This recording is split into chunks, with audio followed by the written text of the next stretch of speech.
ಚೆಫನ್ಯ 1ನೇ ಅಧ್ಯಾಯ.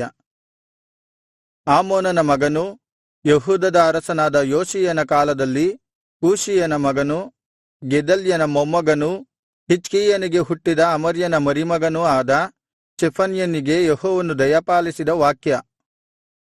ಮುಂಬರಲಿರುವ ನಾಶನ. ಯೆಹೋವನು ಇಂತೆನ್ನುತ್ತಾನೆ, ನಾನು ಭೂಮಂಡಲದಿಂದ ಸಮಸ್ತವನ್ನು ಅಳಿಸಿಬಿಡುವೆನು. ಮನುಷ್ಯರನ್ನು, ಪಶುಗಳನ್ನು ಮತ್ತು ಆಕಾಶದ ಪಕ್ಷಿಗಳನ್ನು, ಸಮುದ್ರದ ಮೀನುಗಳನ್ನು ನಾಶಪಡಿಸುವೆನು. ವಿಗ್ರಹಗಳೆಂಬ ವಿಘ್ನಗಳನ್ನು, ಅವುಗಳಿಗೆ ಅಡ್ಡಬೀಳುವ ದುಷ್ಟರನ್ನು ಸಂಹರಿಸುವೆನು.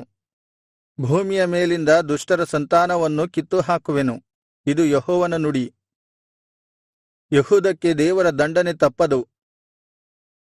ನಾನು ಯೆಹೂದದ ಮೇಲೂ ಮತ್ತು ಯೆರೂಸಲೇಮಿನವರೆಲ್ಲರ ಮೇಲೂ ಕೈಯೆತ್ತಿ ಈ ಸ್ಥಳದಿಂದ ಬಾಳನ ಪೂಜೆಯನ್ನು ನಿಶ್ಶೇಷಗೊಳಿಸಿ ಕೆಮಾರ್ಯ ಮೊದಲಾದ ಪೂಜಾರಿಗಳನ್ನು ನಿರ್ನಾಮ ಮಾಡುವೆನು. ಮಾಳಿಗೆಗಳ ಮೇಲೆ ಆಕಾಶದ ನಕ್ಷತ್ರಗಣವನ್ನು ಪೂಜಿಸುವವರನ್ನೂ ಯೆಹೋವನ ಭಕ್ತರೆಂದು ಪ್ರತಿಜ್ಞೆ ಮಾಡಿಕೊಂಡು ಆರಾಧಿಸಿ ಮಲ್ಕಾಮನ ಮೇಲೆ ಆಣೆಯಿಡುವವರನ್ನೂ ಯೆಹೋವನನ್ನು ಆಶ್ರಯಿಸದೆ ಯೆಹೋವನ ದರ್ಶನವನ್ನು ಬಯಸದೆ ಯೆಹೋವನ ಮಾರ್ಗ ಬಿಟ್ಟವರನ್ನೂ ಧ್ವಂಸಮಾಡುವೆನು. ಕರ್ತನಾದ ಯೆಹೋವನ ಸನ್ನಿಧಿಯಲ್ಲಿ ಮೌನವಾಗಿರಿ. ಯೆಹೋವನ ನ್ಯಾಯತೀರ್ಪಿನ ದಿನವು ಸಮೀಪಿಸಿತು. ಯೆಹೋವನು ಯಜ್ಞದ ಔತಣವನ್ನು ಸಿದ್ಧಪಡಿಸಿದ್ದಾನೆ, ಕರೆದವರನ್ನು ಪ್ರತಿಷ್ಠಿಸಿದ್ದಾನೆ. ಯೆಹೋವನ ಆ ಯಜ್ಞದಿನದಲ್ಲಿ ನಾನು ದೇಶಾಧಿಪತಿಗಳನ್ನು, ರಾಜವಂಶದವರನ್ನು, ವಿದೇಶ ವಸ್ತ್ರಧಾರಿಗಳನ್ನು ದಂಡಿಸುವೆನು. ಹೊಸ್ತಿಲನ್ನು ದಾಟಿ ಮೋಸ ಹಿಂಸೆಗಳಿಂದ ದೋಚಿದ್ದನ್ನು ತಮ್ಮ ಒಡೆಯನ ಮನೆಯೊಳಗೆ ತುಂಬಿಸುವವರೆಲ್ಲರನ್ನೂ ಆ ದಿನದಲ್ಲಿ ದಂಡಿಸುವೆನು. ಅದೇ ದಿನದಲ್ಲಿ ಮೀನು ಬಾಗಿಲಿನಿಂದ ಕೂಗಾಟ, 2ನೆಯ ಕೇರಿಯಿಂದ ಗೋಳಾಟ, ಗುಡ್ಡಗಳ ಮೇಲಿನಿಂದ ಭೀಕರ ಶಬ್ದವನ್ನು ಕೇಳುವಿರಿ. ಅಂತೂ ದೊಡ್ಡ ಗದ್ದಲವಾಗುವುದು. ಇದು ಯೆಹೋವನ ನುಡಿ. ಯೆರೂಸಲೇಮ್ ಜಿಲ್ಲೆಯ ಮಾರುಕಟ್ಟೆಯಲ್ಲಿ ವಾಸಿಸುವವರೇ ಕೂಗಿರಿ. ಏಕೆಂದರೆ ಎಲ್ಲಾ ವರ್ತಕರ ಜನರೆಲ್ಲ ಹಾಳಾದರು, ಬೆಳ್ಳಿಯ ವ್ಯಾಪಾರಿಗಳೆಲ್ಲರೂ ನಾಶವಾದರು. ಆ ಕಾಲದಲ್ಲಿ ನಾನು ದೀಪಗಳನ್ನು ಹಿಡಿದು ಯೆರೂಸಲೇಮನ್ನೆಲ್ಲಾ ಹುಡುಕಿಬಿಡುವೆನು. ಯೆಹೋವನು ಮೇಲನ್ನಾಗಲಿ ಕೇಡನ್ನಾಗಲಿ ಮಾಡನು ಎಂದು ಮನಸ್ಸಿನೊಳಗೆ ಅಂದುಕೊಳ್ಳುವವರಾಗಿ ಮಡ್ಡಿಯಂತೆ ಮಂದವಾಗಿರುವ ದ್ರಾಕ್ಷಾರಸಕ್ಕೆ ಸಮಾನರಾದ ಜನರನ್ನು ದಂಡಿಸುವೆನು. ಅವರ ಆಸ್ತಿಯು ಸೂರೆಯಾಗುವುದು, ಅವರ ಮನೆಗಳು ಹಾಳಾಗುವವು.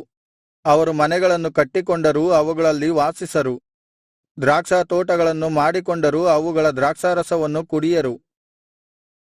ಯೆಹೋವನ ದಿನದ ವಿವರಣೆ. ಯೆಹೋವನ ಮಹಾದಿನವು ಸಮೀಪಿಸಿತು, ಬಹು ತ್ವರೆಯಾಗಿ ಬರುತ್ತಿದೆ. ಆಹಾ, ಕಿವಿಗೊಡಿರಿ, ಯೆಹೋವನ ದಿನವೇ ಬಂದಿತು. ಇಗೋ, ಅಲ್ಲಿ ಒಬ್ಬ ಶೂರನು ಘೋರವಾಗಿ ಗೋಳಾಡುತ್ತಿದ್ದಾನೆ. ಆ ದಿನದ ಸುದ್ದಿ ಕಹಿಯಾದುದು.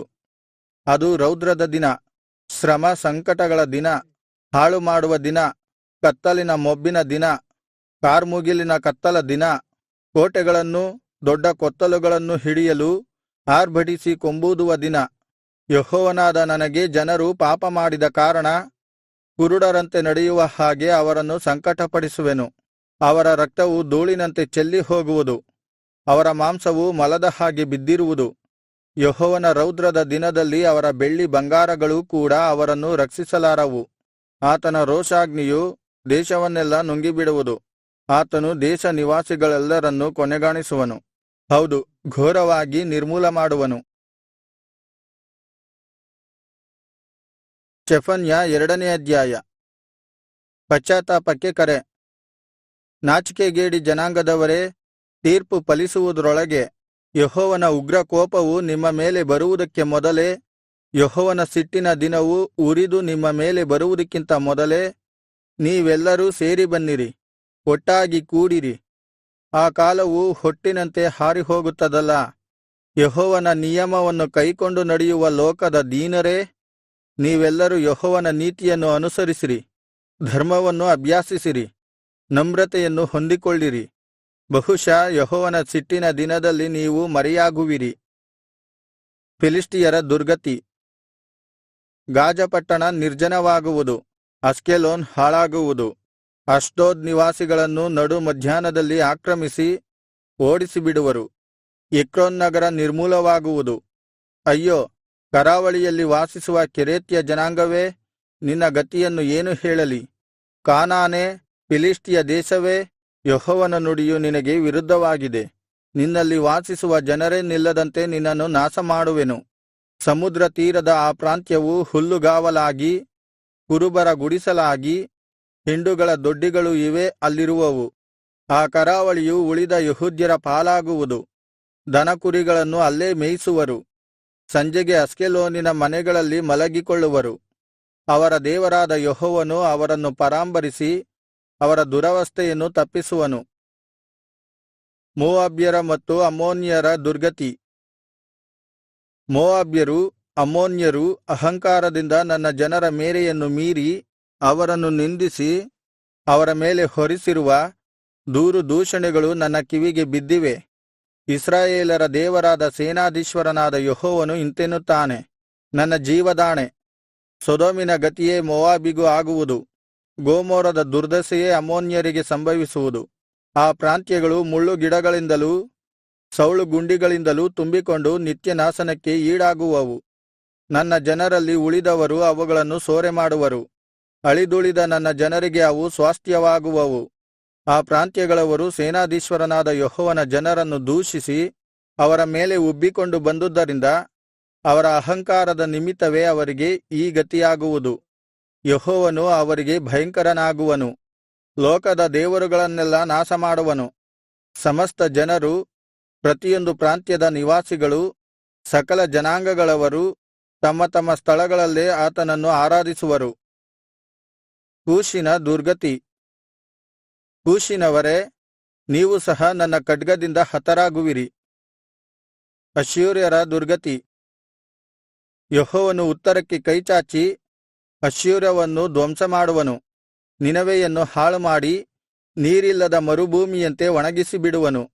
ಜನಾಂಗಗಳ ಪಶುಗಳೆಲ್ಲಾ ಮಂದೆ ಮಂದೆಯಾಗಿ ಅದರ ಮಧ್ಯದಲ್ಲಿ ಮಲಗಿಕೊಳ್ಳುವವು.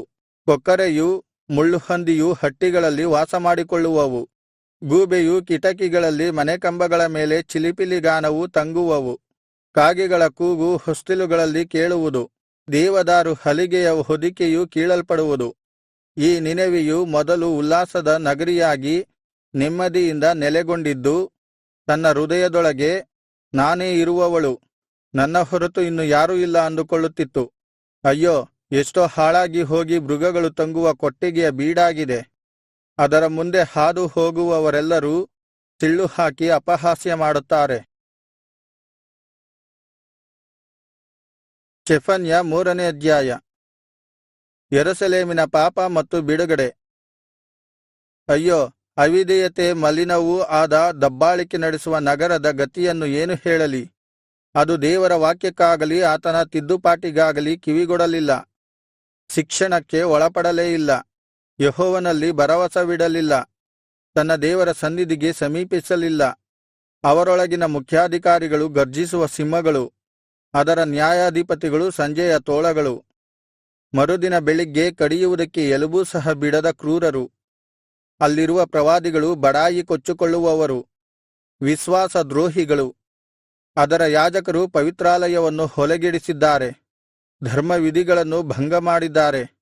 ಅದರ ಮಧ್ಯೆ ನೆಲೆಗೊಂಡಿರುವ ಯೆಹೋವನು ನೀತಿಸ್ವರೂಪನು, ಎಂದಿಗೂ ಅನ್ಯಾಯವನ್ನು ಮಾಡನು.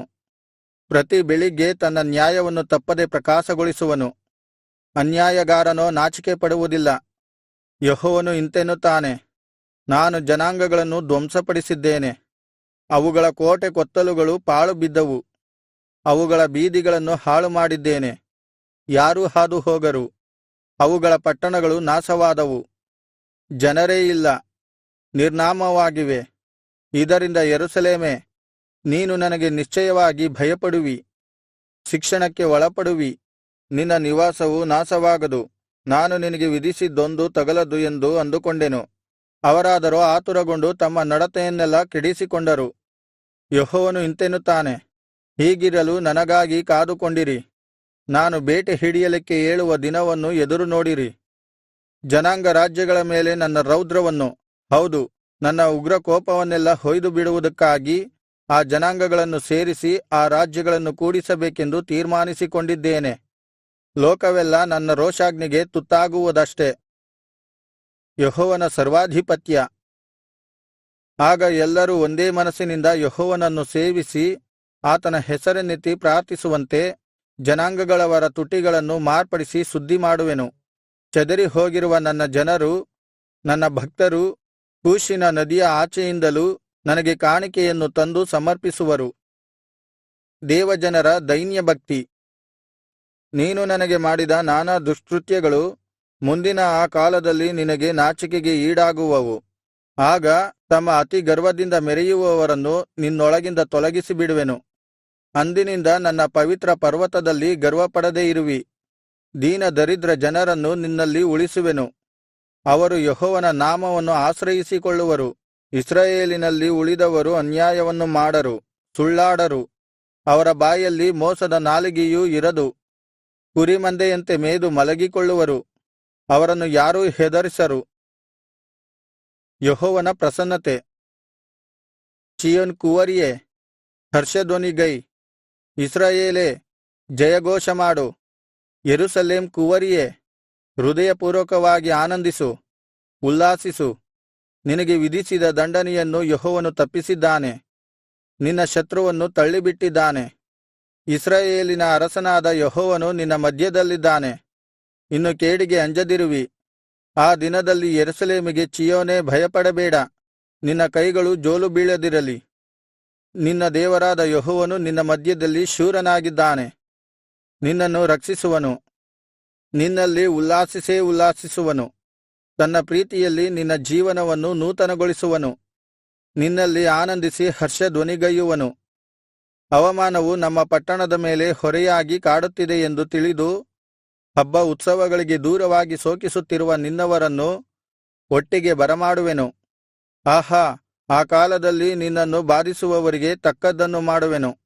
ನಿನ್ನಲ್ಲಿ ಕುಂಟುವವರನ್ನು ರಕ್ಷಿಸುವೆನು, ಚದರಿ ಹೋದವರನ್ನು ಕೂಡಿಸುವೆನು. ಅಂತೂ ಲೋಕದಲ್ಲೆಲ್ಲಾ ಅವಮಾನಪಟ್ಟವರಿಗೆ ಸ್ತೋತ್ರ ಕೀರ್ತನೆಗಳನ್ನು ಉಂಟುಮಾಡುವೆನು. ಆ ಕಾಲದಲ್ಲಿ ನಿಮ್ಮನ್ನು ಕರೆದು ತರುವೆನು. ಹೌದು, ಆ ಕಾಲದಲ್ಲಿ ನಿಮ್ಮನ್ನು ಒಟ್ಟುಗೂಡಿಸುವೆನು. ನಾನು ನಿಮ್ಮ ದುರವಸ್ಥೆಯನ್ನು ನಿಮ್ಮ ಕಣ್ಣೆದುರಿಗೇ ತಪ್ಪಿಸುವಾಗ ನಿಮ್ಮನ್ನು ಲೋಕದ ಸಕಲ ಜನಾಂಗಗಳಲ್ಲಿ ಕೀರ್ತಿ ಸ್ತೋತ್ರಗಳಿಗೆ ಗುರಿಮಾಡುವೆನು. ಇದು ಯೆಹೋವನ ನುಡಿ.